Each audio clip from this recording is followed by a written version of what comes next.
42 million people here in the United States could soon see a major increase to their benefits, and I want to explain how this could happen.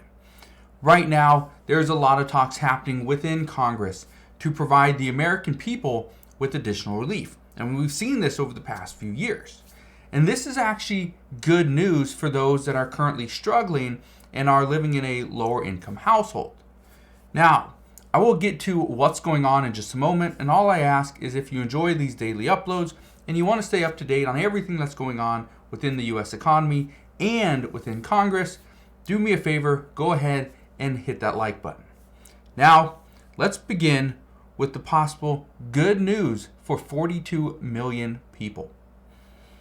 Currently, more than 42 million people are enrolled in SNAP benefits, and this is providing millions of households with the ability to put food on the table.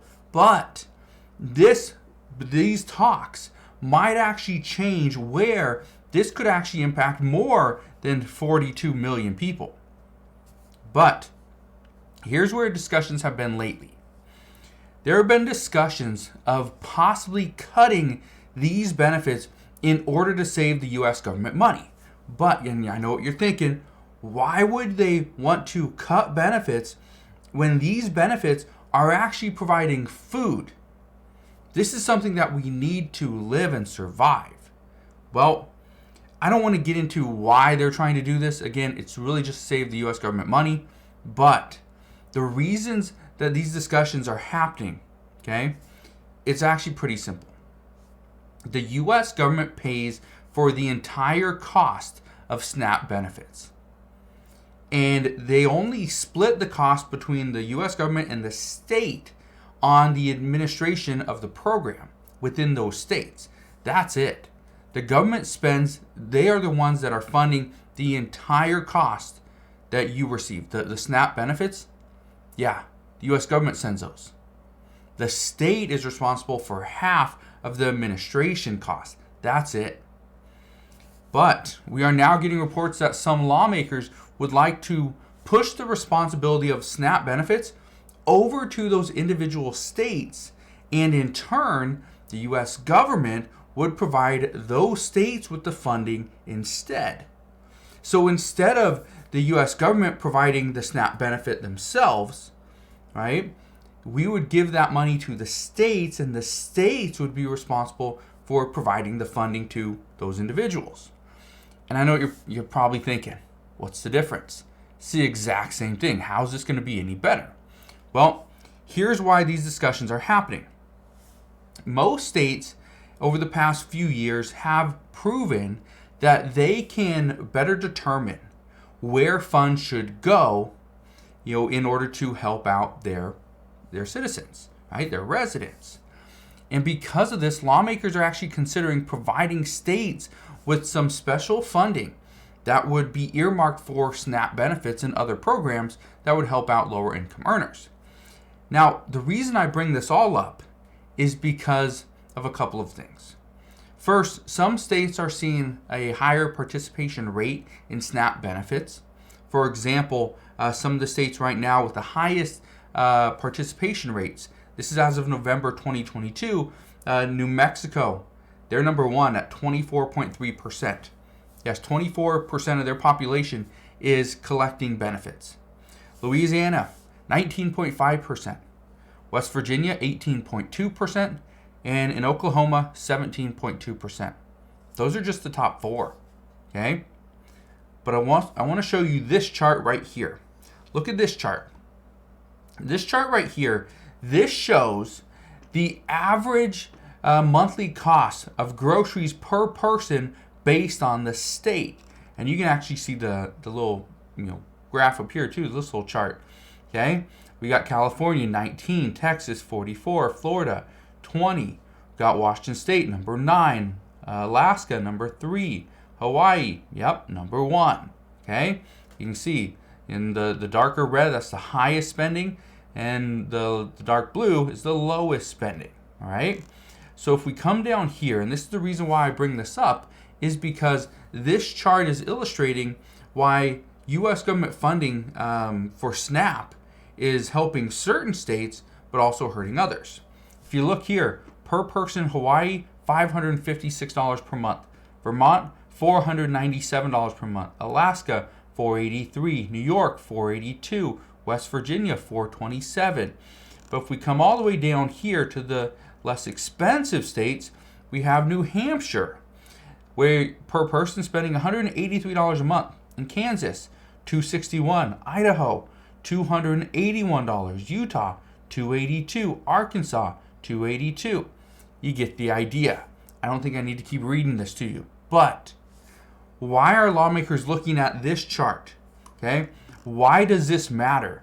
Why does it matter what people spend on groceries per person per month? Well, the reason for this is actually pretty simple. Lawmakers have discussed or are discussing giving states or each person on SNAP a base benefit. Okay? So you would receive a flat benefit, whether it's $150 or $250 or whatever it may be. Okay? I don't know the number. This is just what the discussions are. Now, then the individual state, because again, the federal government would give a base benefit, okay? Then the states are responsible for giving a supplemental benefit. This is part of the reason why the U.S. government would give these states a special fund, okay? That would go to SNAP benefits and other programs for lower income households. Now, you're probably thinking, well, this won't work. They won't give us the money.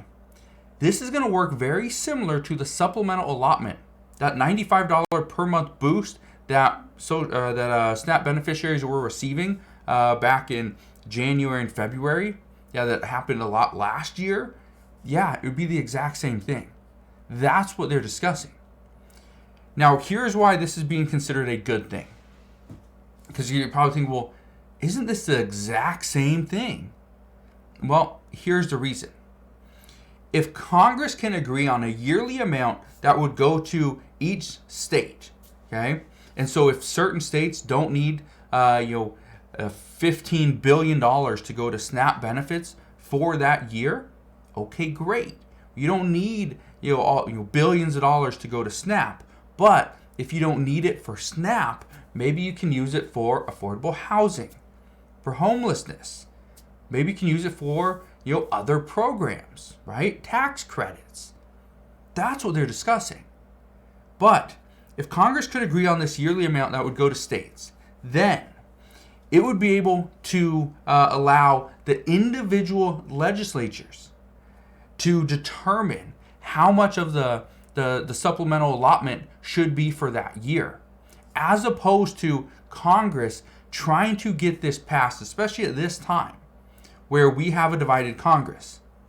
Because what we know is if we take out the national politics behind any debate, but behind any bill, it would be easier to get that bill passed. So right now, any bill that is proposed in the U.S. Congress is going to be picked apart. There's going to be a higher chance of that bill not passing than it passing. And because of this, lawmakers want to make sure that they make the process easier. So one of the things that has been discussed in recent years has been, let's just get rid of the filibuster. President Biden says no, he does not want to do that, but he does want filibuster reform, right? That's where you have to have more than 60 votes in the Senate. But if we push the responsibility over to the individual states, and then the U.S. Congress only approves of the entire program, that would be much easier. And so each year, it's not about trying to pass that funding for SNAP beneficiaries, right? But it would actually be about funding, programs for those individual states, and just, okay, we're gonna give that much money to the states this year. That's it. So when you think about it, and again, I'm curious what you think, so let me know your thoughts. Do you think this would be a better thing for SNAP benefits? Or do you think your state would actually do worse because of this? Let me know down in the comment section below. But according to many experts, they say this would actually be a better thing for millions and millions of Americans, because it would put the responsibility on that state that is actually looking after those residents, not giving the money to the federal government, and they look after all those people, 42 million people. Okay, so that's what we're hearing at this time. Again, according to experts, this is good news. If we could see this happen, this would be really good news because it would make it easier on the states, and there's a potential, there's a good chance that many states would actually see an increase to benefits simply because of this move. But again, let me know your thoughts. Do you think your state would actually do this and give you more benefits, or do you think they would give you less? Let me know down in the comment section below. But again, thank you guys for watching. Consider subscribing, and I'll see you guys on the next one.